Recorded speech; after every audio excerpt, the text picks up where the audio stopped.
복동이 엄마는 샘이 나서 샘표 간장. 여러분들 이 선전을 아시나요? 예, 그러면 아마 저랑 비슷한 그런 때를 보내신 건데요. 저는 어렸을 때 이 선전만 나오면 얼굴이 빨개졌어요. 왜냐하면 제 이름이 복동이었거든요. 그러니까 그냥 이 선전이 나오면 사람들이 나를 딱 째려보면서 복동이. 그런데 동네에 있는 개들까지도 다 복동입니다. 복동아! 그러니까 일부러 나를 놀려먹기 위해서 그렇게 막 저를 복동아 그랬던 것 같아요. 애양단이라고 여러분들 기억나시나요? 학교에 갈 때, 등교할 때 두 줄로 모여가지고 새벽종이 울렸네, 새 아침이 밝았네 막 노래하면서 우리는 학교에 갔잖아요. 그러면은 저는 외딴집이었기 때문에 마을에서 형들이 그 동생들을 끌고 쭉 노래 부르면서 오다가 중간에서 저와 딱 만나는 곳에 노래 바꿔! 그러면은 복동이 엄마는 샘이 나서 샘표 간장 하면서 놀리는 거예요. 이게 너무 부끄럽더라고요. 그래서 어머니에게 나 이름 좀 다른 거 없어요? 그랬더니 어머니가 하도 제가 조르니까 현복이라고 그렇게 부르라고 하시더라고요. 현자 학렬이거든요. 복자는 그래도 못 버리시는 거예요. 여러분들 얼마나 우리가 복을 좋아합니까? 우리 어렸을 때 보면 숟가락에도 복자가 새겨져 있고 베개에도 복자가 새겨져 있고, 저는 고무신 세대인데 제가 신는 검정 고무신에도 복자가 새겨져 있었어요. 그냥 제 이름에도 이 복자가 빠지면 안 되는 거예요. 그래서 현복이라고 지어는 주셨는데 아무도 발음을 그렇게 못 하시는 거예요. 우리 외할머니가 인자하신 음성으로 현복아 이렇게 불러주시면 좋으련만 여 발음을 못 하셔요. 받침 니은자를 발음을 못 하셔요.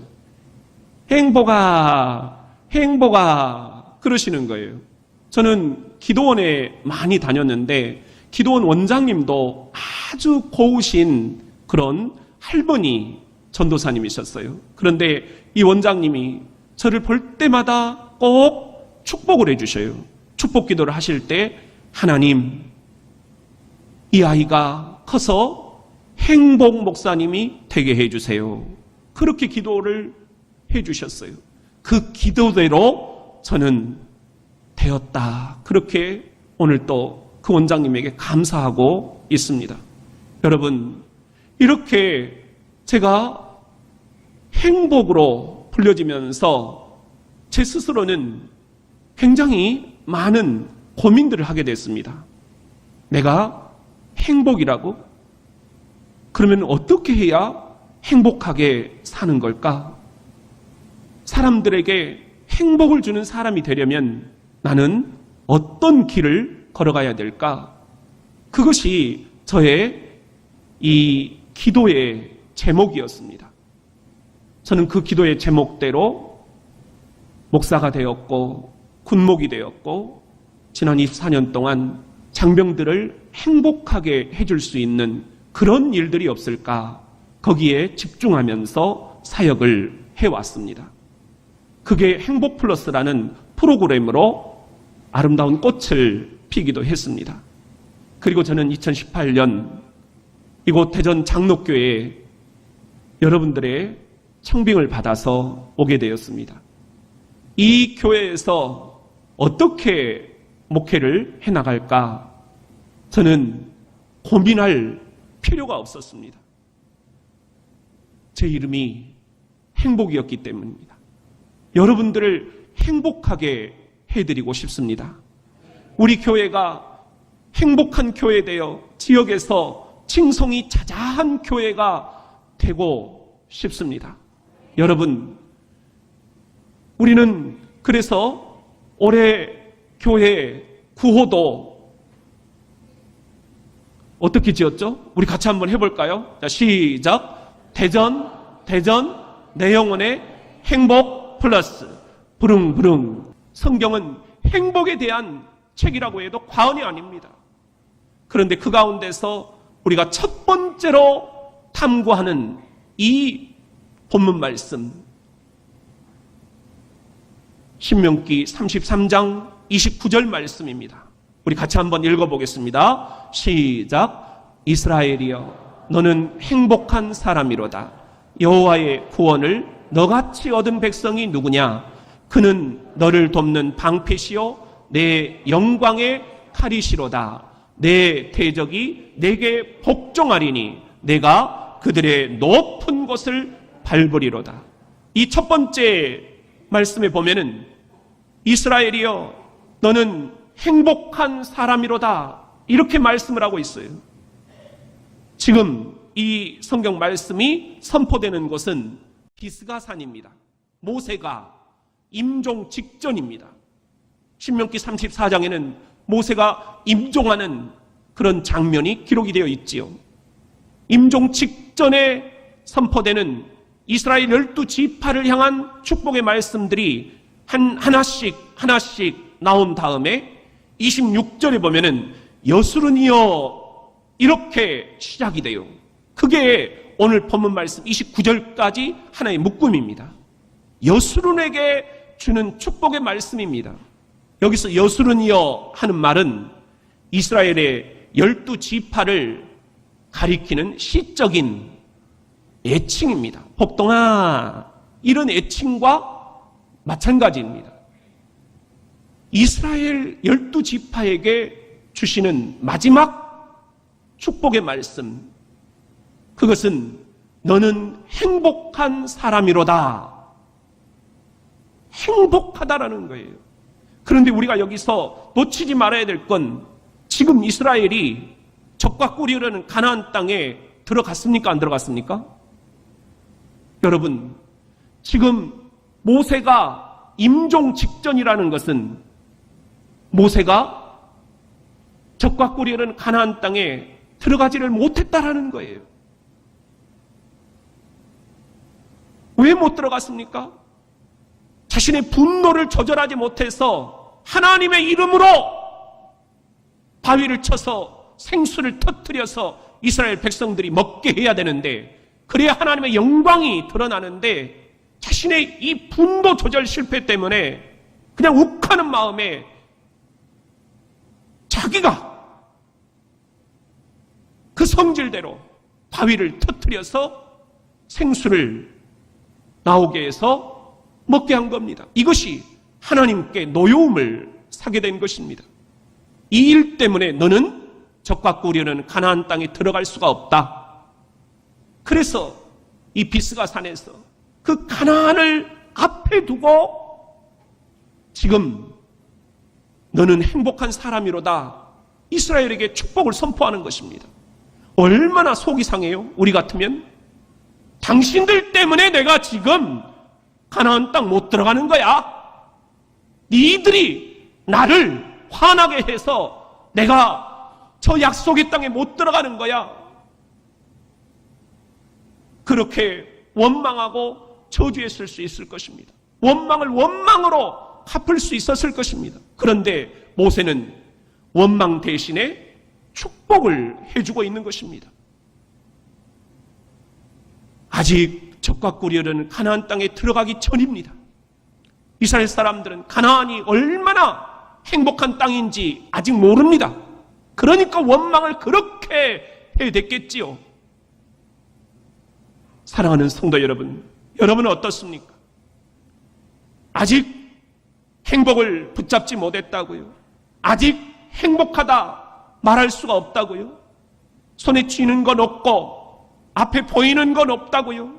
자식들이 내 마음대로 커주지 않고 우리 가정이 경제적으로 아직도 너무 힘들다고요? 그런데 바로 그 순간 하나님은 모세를 통해서 너는 행복한 사람이로다 하셨다는 것, 여러분들에게도 아직 여러분들이 행복하지 못하다라고 하는 이 자리에 하나님은 너는 행복한 사람이로다 말씀하신다라는 것. 우리 왜 하나님이 이렇게 저와 여러분에게 아직 행복의 땅으로, 가나안 땅으로 입성하지 못했음에도 불구하고 너는 행복한 사람이로다 이렇게 말씀하시는 것일까? 우리 그 이유를 성경에서 함께 살펴봅니다.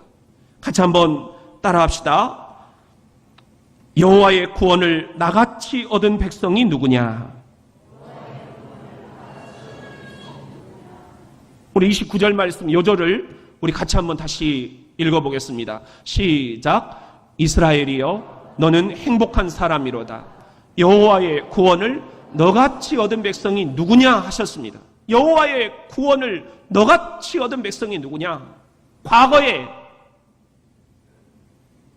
지난날에 너의 그 발자취를 한번 돌아다 보아라. 여호와의 구원을 너같이 얻은 백성이 누구냐? 우리가 잘 알지 않습니까? 갈대아 우르에서 아브라함을 건져내신 하나님, 구원해내신 하나님이십니다. 그 하나님이 지금 애굽으로부터 이스라엘 백성들을 건져내셨습니다. 구원해내셨습니다. 구원해내셨다. 이것을 영어 성경에는 saved 이렇게 되어 있어요. 건져내셨다 하는 말씀입니다. 여러분, 광야 40년 동안 적들이 홍해 바다까지 뒤쫓아왔잖아요. 거기에서 이스라엘 백성들을 건져내셨습니다. 만나와 메추라기를 하늘에서 내리시면서 그들의 그 배고픔과 굶주림으로부터 건져내셨습니다. 바위에서 생수를 터뜨려서 마실 물을 먹이심으로 그들의 목마름으로부터 건져내셨습니다. 광야 40년 동안 그 숱한 핍박과 고난으로부터 구원해내시고 건져내셨다. 이 하나님이 바벨론 포로로부터도 이스라엘 백성들을 건져내셨지 않습니까? 그리고 마침내 2018년 전 예수 그리스도를 이 땅에 보내셔서 죄와 죽음으로부터 우리 인류를 건져내시고 구원해 내셨지 않습니까? 이 예수께서 오늘 우리와 함께 하심을 믿습니다. 이분이 우리를 건져내 주셨음을 믿습니다. 그러니 여러분의 지난날을 한번 돌아보세요. 여호와의 구원을 여러분처럼 얻은 자가 누구냐 말입니다. 오늘은 맥주 감사주일입니다. 지난 6개월을 돌아보며 주님이 나를 어떻게 건져주셨는지, 구원해내셨는지 우리가 되돌아보는 그런 절기입니다. 여러분, 우리가 지금은 이렇게 농사를 다 짓진 않지만 그럼에도 불구하고 맥주 감사주의를 기념하는 이유는 지난 6개월 주께서 우리를 건져내시지 않았으면 우리가 여기에 어떻게 앉아있을 수가 있겠는가? 이 고백 때문입니다. 저의 고백을 여러분들에게 드리는 걸 용서해 주십시오. 저도 지난 6개월 너무나 많은 변화가 있었기 때문에 정말 하나님이 나를 건져내셨구나 고백을 하지 않을 수가 없습니다. 작년 9월 저는 부끄럽게도 대령 진급에서 떨어졌습니다. 모든 사람들이 다 신목사는 될 거야. 저도 그렇게 생각을 했던지 너무 충격이 컸습니다. 아내에게 내가 진급이 안 됐다. 도저히 전화를 못 하겠더라고요. 그랬더니 아내는 아침부터 기다렸는데 연락이 없으니까 혼자 그 저수지 앞에 가서 저녁 석양이 칠 때까지 거기에서 계속 앉아 있었다고 하더라고요. 너무 나중에 그 이야기를 듣고 미안했어요. 그만큼 우리 군인들에게는 진급이라는 게 굉장히 상처가 많이 됩니다. 여러분들도 다 그렇게 상처를 딛고 여기까지 오셨잖아요. 저도 그 충격에서 헤어나기가 좀처럼 쉽지가 않았습니다. 내가 너무 교만했는가? 아니면 내가 너무 준비가 안 돼 있었는가? 하나님께도 원망이, 하나님께도 삿대질이 갈 정도로 너무 마음이 힘들었습니다. 그런데 지금 생각해보면 진급이 안 되게 하신 것입니다. 군대에서 핀셋으로 나를 딱 집어가지고 쏙 빼내서 대전 장로교에다가 심으신 줄로 믿습니다. 이렇게 고백하지 않으면 고백할 방법이 없습니다. 현보가, 행보가, 여호와의 구원이 너같이 받은 사람이 누가 있느냐? 정말 여러분 낙심하고 있습니까? 혹은 절망하고 있습니까? 혹은 아파하고 있습니까?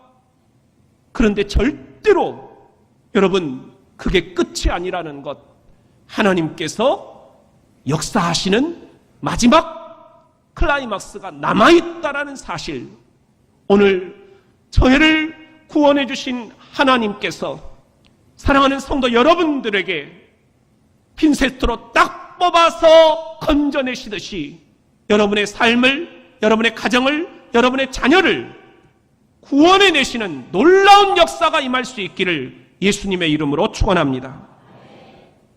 우리 같이 한번 따라합시다. 나를 돕는 방패시오 칼이시로다.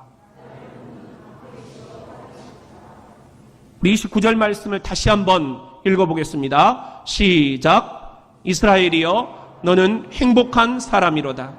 여호와의 구원을 너같이 얻은 백성이 누구냐? 그는 너를 돕는 방패시오 내 영광의 칼이시로다 하셨습니다. 그는 너를 돕는 방패시다. 여호와가 여러분들을 도와주시는 방패가 되신다. 여러분, 방패가 무슨 의미입니까? 대적들로부터 우리를 방어해 주시는 그런 무기 아닙니까? 영광의 칼이시로다. 칼이 무슨 의미입니까? 대적들을 무찔러 이기는 공격용 무기가 아닙니까? 이 시간 우리가 생각하는 것은 아무도 내 편이 없다. 사람들이 다 나를 무시한다. 나는 나 혼자다. 이렇게 생각이 되고 있을 때 하나님께서 하늘에서 우리를 위해 천군천사를 보내셔서 우리를 돕는 방어용 방패가 되어주시고 우리에게 승리를 주시는 공격용 칼이 되어 주십니다. 과거에 여호와의 구원이 너처럼 얻은 자가 어디 있느냐 하셨다면 현재에 우리를 돕는 방패와 영광의 칼이 되어주시는 하나님, 이분을 우리들이 잊어서는 안 된다. 이 맥주 감사주일에 우리가 꼭 기억해야 될 말씀이 되겠습니다.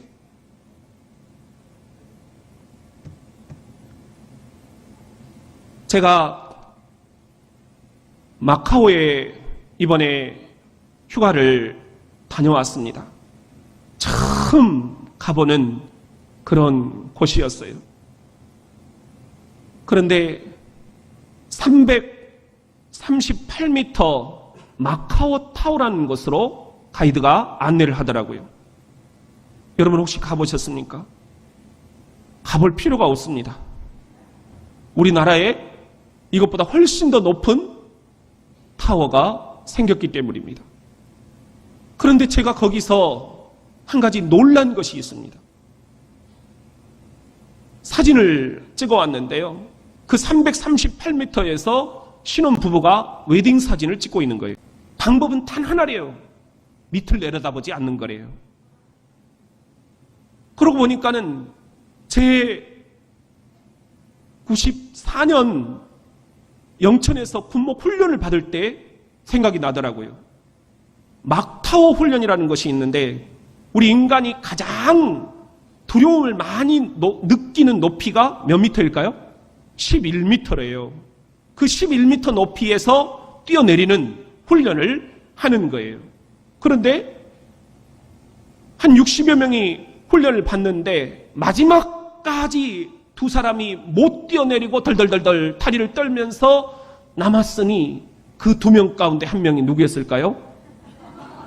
저였어요. 왜 그렇게 겁이 많은지, 정말 얼마나 다리가 후들후들 떨리는지요. 몇 번 시도를 했는데 안 되더라고요. 진짜 이건 못하겠습니다. 못하겠습니다. 막 조교한테 하소연을 했어요. 그래도 안 된대요. 방법을 알려준대요. 그러면서는 눈을 감으래요. 그리고 절대 밑을 보지 말아요. 이미 밑을 봐버렸는데 어떡해요. 지금부터 하늘만 보래요. 그리고는 딱 하늘을 보니까 따라하래요.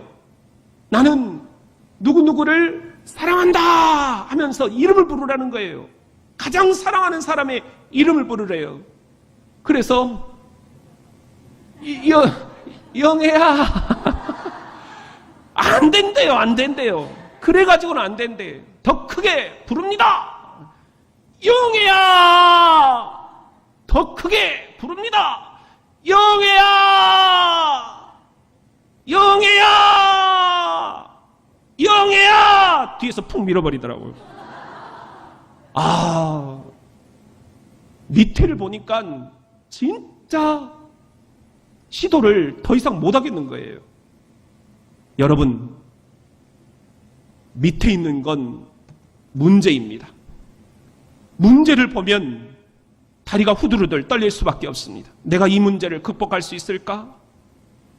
여러분, 진로의 문제, 밑을 바라보면 희망이 없습니다.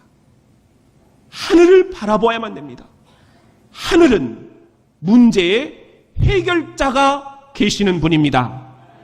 자녀의 문제, 밑을 보면 답이 없습니다. 그러나 우리를 자녀 삼아주시는 하나님이 우리 자녀들에게도 아버지가 되어주셔서 하늘에 계신 하나님께서 자녀들의 문제를 해결해 주실 줄로 믿습니다. 여러분, 교회의 문제, 이 조국의 문제, 밑을 바라보면 두렵습니다. 시험에 듭니다. 절망합니다. 낙심합니다. 불안합니다. 그러나 하늘을 바라보면 하늘에 계신 아버지, 하늘에 계신 아버지가 책임지십니다. 예수님은 어떻게 십자가를 이겨내셨을까요? 예수님은 어떻게 제자들의 배반을 견뎌내셨을까요? 예수님은 어떻게 저 숱한 유대인들의 비난을 이겨내셨을까요? 문제만 보셨다면 예수님도 너무 힘드셨을 거예요. 그렇지만 우리들에게 예수님이 기도를 가르쳐 주시면서 이렇게 기도하라. 그 첫마디, 하늘에 계신 아버지요. 예수님도 그 숱한 고난과 핍박과 비난과 고통 속에서 문제를 보지 않고 하늘에 계신 아버지를 보셨던 것입니다. 예수님의 제자된 여러분, 맥주 감사주일 지난 6개월 예수님이 내게 해주신 것이 없다고요? 목사님처럼 그렇게 진급에 떨어지고 질병에 사로잡히고 너무너무 자식들이 내 마음대로 안 커주고 눈물만 있다고요? 여러분, 밑을 보니까 그렇습니다. 이 밑을 보지 말고, 문제를 보지 말고 이 문제를 해결해 주실 수 있는 하늘에 계신 하나님을 바라볼 수 있기를 주의 이름으로 축원합니다. 우리 같이 한번 따라합시다. 내가 높은 곳을 밟으리로다. 29절 말씀 다시 한번 암송을 해봅시다. 시작. 이스라엘이여 너는 행복한 사람이로다. 여호와의 구원을 너같이 얻은 백성이 누구냐? 그는 너를 돕는 방패시요 내 영광의 칼이시로다. 내 대적이 내게 복종하리니 내가 그들의 높은 곳을 밟으리로다. 여러분, 과거에 여호와의 구원이 이같이 임했던 적이 어디 있느냐? 현재 방패와 칼이 되어주시는 하나님을 왜 기억하지 못하느냐? 그러면서 모세가 이스라엘이 행복하다라고 하는 세 번째 이유는 미래 내 대적을 높은 곳에서 밟게 될 것이다. 미래에 대한 축복이 있기 때문입니다. 여기서 대적은 가나안 사람들이죠. 적과 꿀이라는 가나안 땅에 들어가야 되는데 그 대적들을 어떻게 무찌르게 될 것이냐? 보면은 내 대적이 내게 복종하리니 내가 그들의 높은 곳을 밟으리로다 그랬어요. 가나안은 지형상 북쪽에서 남쪽으로 이렇게 산지가 형성이 되어 있어요. 그래서 지금 높은 곳이라는 것은 가나안 땅 높은 산지에 살고 있는 거민들을 얘기하는 거예요. 그들이 지금 대적들이에요. 그런데 그 대적들을 반드시 짓밟고 승리하게 될 것이다. 축복이 지금 선포되고 있는 것입니다. 오늘 우리들에게도 이런 대적들이 있습니다. 내 행복의 발목을 붙잡고 있는 질병, 돈, 관계, 진로, 진학, 진급, 우리들에게 불행감을 던져주는 이 낙심, 외로움, 우울함, 자살 충동, 이 모든 것들이 내 인생의 대적들입니다.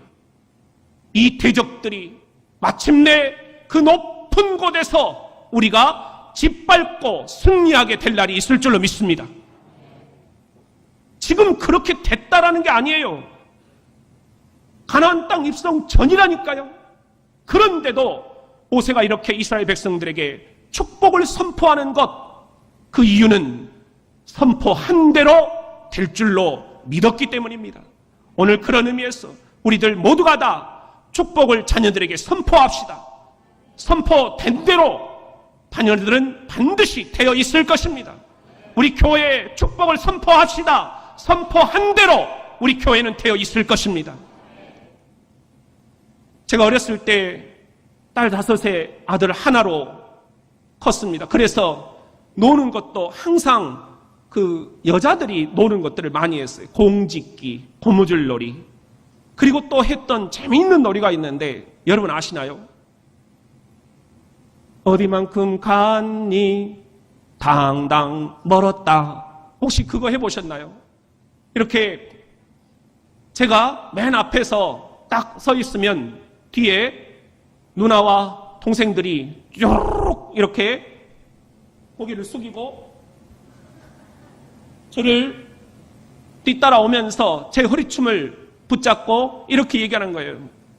행복아, 행복아, 어디만큼 왔니? 그러면 내가 당당 멀었다 이야기를 해주는 거예요. 그럼 절대 우리 뒤에 있는 누나나 동생들은 눈을 뜨면 안 돼. 그리고 허리를 펴면 안 돼. 내가 답을 해줄 때까지 그대로 그냥 따라와야 되는 것. 한참을 가면 행복아, 행복아, 어디만큼 왔니? 중간만큼 왔다. 내가 대답을 해주는 거예요. 행복아, 행복아, 어디만큼 왔니? 거의 다 왔다. 그리고 마지막에 그러면 우리 뒤에 있는 사람들이 질문합니다. 행복아 어디만큼 왔니? 그러면 제가 뭐라고 답을 해주냐? 다 왔다. 그러면 와 하면서 허리를 펴고 일어서는 거예요. 목적지가 있습니다. 우리의 목적지는 적과 꿀이라는 가나안 땅, 이 땅에서의 행복의 나라뿐만 아니라 저 멀리 배는 나의 시온성, 천국이 우리 행복 여행의 마지막 종착지가 될 줄로 믿습니다. 거기서 영원한 생명이 되시는 주님께서 우리를 영생의 나라로 입성케 해주실 줄로 믿습니다. 우리 그때까지 행복아 어디만큼 왔니? 우리 중간 점검을 합시다. 궤도를 이탈할 때마다 우리 다시 행복버스에 올라탑시다. 그래서 한 사람도 여기에서 떨어져 나가는 이가 없이 모두가 다 주님이 주고자 하셨던 그 행복의 나라에 이룰 수 있기를 주의 이름으로 축원합니다.